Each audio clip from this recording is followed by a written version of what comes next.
Welcome to Imus Computer College. I am Miss Joyce Buslator, your lecturer in Learning Skills 3 Midterm period. Okay, our topic is all about Three connection between language and culture. First, language indexes culture. A language that has grown with a culture is the best language through which to describe a communication culture. Language symbolizes culture. Language reflects the status and social positioning of a culture. Third, culture is a partly created from its language. Certain cultural events, such as rituals, storytelling, folktales, and greetings, are deeply intertwined in language. A shift to using a new language will signify a shift in culture. Okay, students, ano nga ba yung connection ng lengguwahe at ng kultura? Okay, these two is dependent upon each other. When we say dependent, nakadepende sa isa't isa. Siyempre, kung anong kulturang kinalakihan mo, yun din yung lengguwaheng makakasanayan mo. Like us Filipinos, lumaki tayo sa bansang Pilipinas. Ang kultura ng bansang Pilipinas natin ay the way ng mga dialect kung saan tayo mismong lugar ay pinanganak. Like for example, me, I'm in Luzon, that's why Tagalog ako magsalita. Merong mga estudyante, some of you, may iba't ibang dialects na alam because dun kayo lumaki. Sa kulturang yun kayo lumaki. So, pwedeng Ilocano, pwedeng Bicolano, pwedeng Bisaya, and so on and so forth, the dialects na meron tayo. Of course, kung ikaw naman ay lumaki sa ibang bansa, like for example, Pilipino ka pero pinanganak ka sa ibang bansa, kung ano man ang lengguwahe ng bansang yon at kultura ng bansang yon, yun yung makakasanayan mo. Okay? So, meron kami mga students before na yung mga anak nila is lumaki na sa ibang bansa when nung dinala nila sa Pilipinas, hindi marunong mag-Tagalog. More on English language sila, the way mag-speak. Okay? So, yun kasi yung kulturang kanilang kinasanayan. So, kung kayo man ay mapupunta sa ibang bansa, of course, we need to adapt the culture that they doing. So, kinasanayan nila. Siyempre, makikibagay tayo. And especially the language. Kung pupunta man tayo magtatrabaho sa Japan, kailangan nating alamin at pag-aralan yung mga lengguwahe nila. Dahil ibang-iba yon sa lengguwahe na kinasanayan natin dito sa Pilipinas. The ability of language to shape life chances. It could be argued that we do not create language. It creates us. The language surrounding children teach them who they are, what their place in the world is, and what they need to do to become autonomous and valuable citizens. If they are unable to interact with and negotiate a culture's discourses with critical insights and confidence, they will be less autonomous and more likely to be dependent on others. These courses repairs to the daily linguistic interaction, both academic and social, that take place either in or outside of school. People become empowered when they can use and adapt language for their purposes, but too often the discourse of the dominant culture displays the discourse of students from minor or non-dominant culture. Okay, so students, when we say life chances, so this is a type of theory under ng sociology. Okay, so pinag-aaralan to, which means refers to the opportunities each individual has given to improve their quality of life. So, paano nga ba natin mai-improve yung quality ng buhay natin ngayon? So, based na nabasa ko din dito, so language surrounding children, kung anong lengguwahe ang kinakasanayan at kinalakihan nyo ngayon, ito yung magtuturo sa inyo kung sino nga ba kayo, ano nga bang purpose ninyo, at paano ka magiging valuable citizen sa lugar o sa mundo o sa bansa iyong kinalakihan. Okay? So, hindi naman kasi tayo yung nagkikreate ng language. Of course, ito yung kultura or language nating kinasanayan at kinalakihan. Kung saan man tayo lumaki. Okay, we have here these courses. So, base here refers to daily linguistic interaction. So, when we say linguistic, ito yung pananalita. So, meron tayong 4 na types ng discourses. First is descriptive discourse. Second is narrative discourse. Third is expository discourse. And then the last is argumentative discourse. So, this is written and spoken interaction. So, pwedeng sa sulat, pwedeng through spoken, sa pananalita. So, ginagamit natin yan normally kapag nakikipag-interact o nakikipag-usap tayo sa iba't ibang tao. Yung 4 na yon, always remember. Success in education is highly dependent on people's ability to display knowledge, usually through the spoken or written word. Teachers' first impression of children are often based on the way they use language.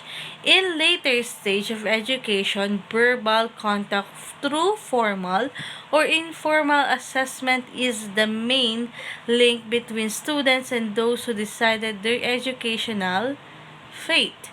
In fact, formal education is largely a process of teaching the rules for using words and other signs used in academic meaning system and then judging how well those rules have been learned. Beyond schools, the life changes or chances of students are determined by their ability to interact with the discourses around them. The structure of this interaction and activity are based upon assumption and expectation about language and communication. Much of the discourse that controls out form for children is shaped by institution over which culturally and linguistically diverse parents have little influence.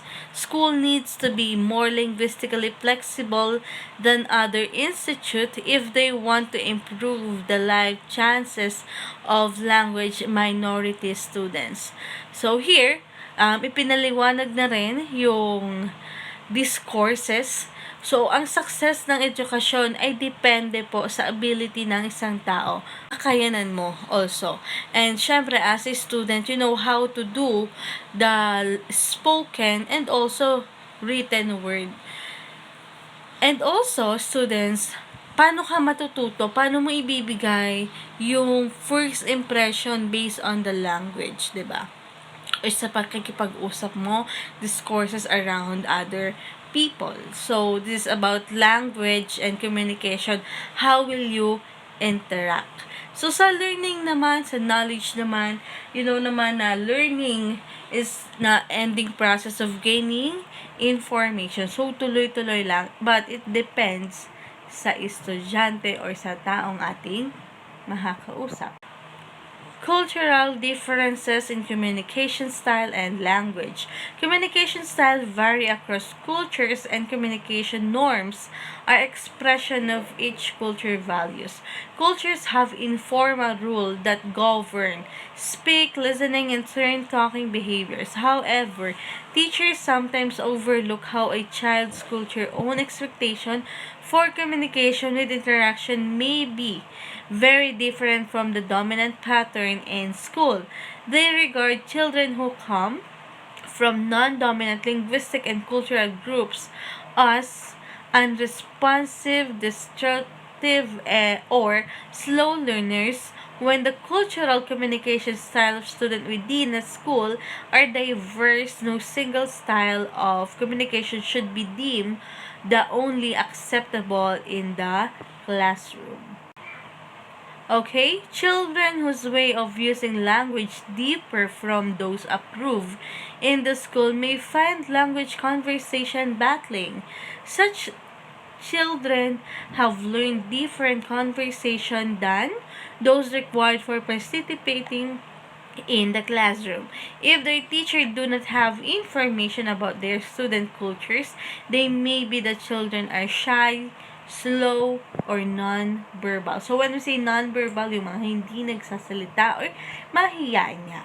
So, syempre, as a teacher and as a student like you, so kailangan alam din natin kung paano tayo makikipag-usap ng maayos. Kasi nga, our topic for today is about language, on how we speak to the others if we have a different culture. Like for example, in a school, you have a classmate and of course, you have a different cultures and language na kinalakihan and now you're trying to become a friendly but some of your classmates didn't understand you. So, hindi kayo makakabuo ng rapport. When we say rapport, that is ugnayan. So, mahirap makipag-ugnayan sa iba't ibang tao. So, as a teacher, kapag may mga ganitong estudyante, of course, you have to deal with it. Intindihin ang isa't isa so that there's no conversation battling. Yung hirap at hindi magkaintindihan when it comes to talking or language or speaking. Okay? Now, topic associating or episodic style in which a string of personal anecdotes makes up the discourse. The theme of string may not be immediately clear to the listener because there is no evident beginning, middle, or end. Dominant culture teacher is in the US are often more comfortable working with children who use a topic-centered style. A topic-centered style student approach to telling a story establish a primary topic and structure the story around it. Teacher need to be aware of different possible ways of telling story if there are to understand children from no dominant culture background. People in both Tracton and Roadville spent a lot of time telling stories, yet the form, occasion, content, and function of their story differ greatly. They structure their stories differently. They hold different scales of features on which stories are recognized as a story and judged as good or bad. Community allow only stories with are factual and have a little exaggeration. The other uses reality only, the germ of highly creative, fictionized account. The need to understand the student storytelling approaches is just one reason why teachers need to understand social linguistics. Social linguistics to study language forms, language use, and the relationship between language and the society. Without some social linguistic knowledge, teacher may perceive differences in children's language as deficient and thereby perpetuate biases in judgment about what children are capable of learning. Ethnographic research is one of the ways teachers can learn about the discourse style of their particular student and communication. Okay, so topic associating and topic centered. So dito pinag-aaralan especially the ethnographic research or kung tawagin natin is ethnography research. So when we say ethnographic research, ito yung pag-aaral or pagdi-describe, discover and describe the cultural characteristic of a group. Siyempre, as a teacher, I need to study about the cultural and of course, the characteristic ng isang bata or communities na kanyang kinalakihan. Of course, same as students, kung ikaw ay isang estudyante at makikipagkaibigan ka, of course, you need to understand and to learn the cultural or the communities na kinalakihan ng taong gusto mong kaibiganin. So, hindi lang yan sa school. It's even outside the school. Okay, now, direct and indirect speech. Another instance of cross-cultural differences that sometimes cause tremendous misunderstanding among people is the varied degrees of directness in interpersonal communication. Some culture embrace indirectness and ambiguity while others emphasize directness and confrontation. In the United States, the norm is to be direct, whether that makes someone else uncomfortable or not. Okay, so when we say direct, it means derecho. When we say indirect, ito yung merong paligoy-ligoy pa bago mo diretsuhin yung gusto mo talagang sabihin. In fact, many Americans from dominant culture would think it's distinguished to communicate in other way. However, this value style of communication is in distinct contrast to what Mexican Americans or Micronesians, from example, have learned. People from those cultures are likely to go out of their way to avoid confronting people or someone with negative information. They might go to a relative and hope that the message get around to the target person. Based here, from their perspective, everyone can save face through the indirect communication of a complaint. An European American might be befuddled or annoyed and ask, why didn't they tell me directly if they have a problem with something that I have done? Isn't it hard to see why misunderstanding arise among students or between teacher and students who have been socialized to such different communication norms? When confronted directly with a criticism or correction, especially in front of others, a student from culture that privilege indirect communications might feel far from embarrassed than his or her teacher realize. Indirect speech. In linguistics, indirect speech is a grammatical mechanism for reporting the content of another utterance without directly quoting it. For example, the English sentence, Jill said she was coming, is indirect discourse, while Jill said, I'm coming, would be direct discourse. So, ibig sabihin, kapag sinabi nating indirect, ito yung mga language or ito yung example dito. In English sentence, this is the indirect one. Jill said she was coming. That is indirect. Kapag sinabi naman nating direct, I'm coming. Okay, next tayo. Direct speech as a form of transcription. Direct or quoted speech is spoken or written text that reports speech or true in its original form, praises by the original speaker. In narrative, it is usually enclosed in quotation marks, but it can be enclosed in ligaments in some language. Okay, ano nga ba yung pinagkaiba ng indirect sa direct speech? So, based sa binasa ko nung una, when we say direct, indirect rather, ito yung meron ka pang sasabihing iba at hindi mo idediretso yung pinakapunto mo. Kapag naman direct, this is about confrontational. Sasabihin mo yung mga gusto mong sabihin ng walang paligoy-ligoy pa.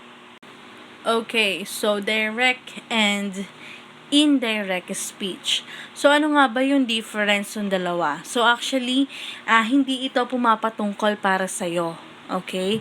This is about how you speak or speech the other people say. Ibang tao. Okay? Ang pinatutungkalan natin. Sinasabi ng ibang tao. So, dito pa lang sa root word na to, indirect, may paligoy-ligoy pa. When we say naman na direct, ito yung direct yung sinasabi natin. So, sabi nga dito, enclosed with quotation mark. I will give an example. Kunyari, meron kayong kaibigan, so, pangalanan natin si Ana. Okay, sabi ni Ana, gutom na siya. Okay? So, kapag direct naman ang ating sinabi, direct means repeats what she said. Uulitin lang natin yung sinabi ni Ana. Okay? So, like for example, sinabi niya, I'm hungry. So, ganito ang gagawin natin. Ana, said, I'm hungry. Okay?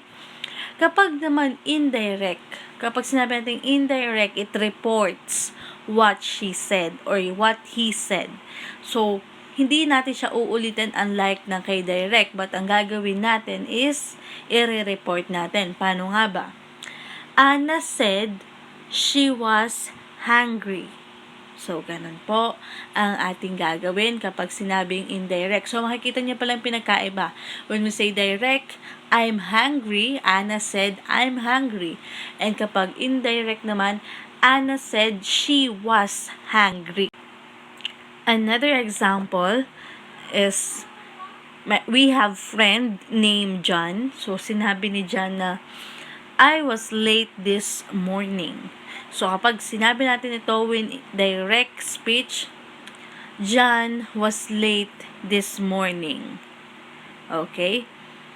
Pag sinabi naman natin indirect, John was late in this morning. So, parang nire-report lang natin, unlike kay direct, is mismong inuulit lang natin yung sinabi ng people or someone na nagsalita. Always remember that. Okay?